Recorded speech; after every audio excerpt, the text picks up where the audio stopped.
My dear brothers and sisters in Jesus Christ, today we are in the 6th Sunday in the Ordinary Time, Year B. This Sunday's liturgy invites us to be inclusive and have compassion to the others, especially the less fortunate and the neglected ones. In today's Gospel passage from Mark, we encounter a powerful story of compassion and healing. A man afflicted with leprosy approaches Jesus, kneeling before him and pleading, "If you wish, you can make me clean." Moved with pity, Jesus stretches out his hand and touches the man, saying, "I will be clean." Instantly, the leprosy leaves the man and he is restored to wholeness.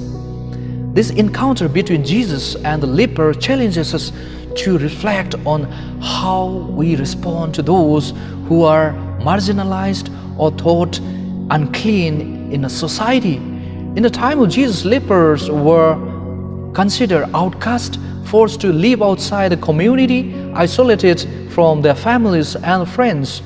They bore not only the physical burden of their illness, but also the heavy weight of social stigma and rejection. Similarly, in our own lives, we encounter individuals who feel marginalized or excluded: the homeless, the immigrant, the sick, the enslaved.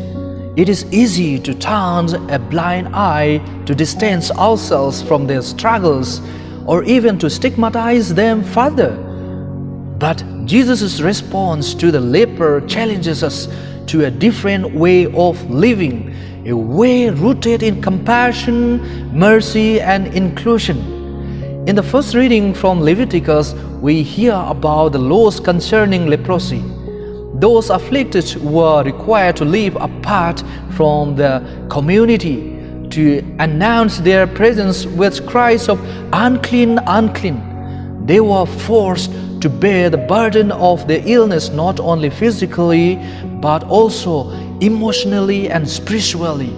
Yet, Jesus breaks through these barriers of exclusion, reaching out to touch the leper and restore him to dignity and wholeness. As followers of Christ, we are called to imitate his example of compassion and mercy. St. Paul reminds us in the second reading from Corinthians that whether we eat or drink or whatever we do everything for the glory of God. Our actions, no matter how small, can be a reflection of God's love and compassion in the world.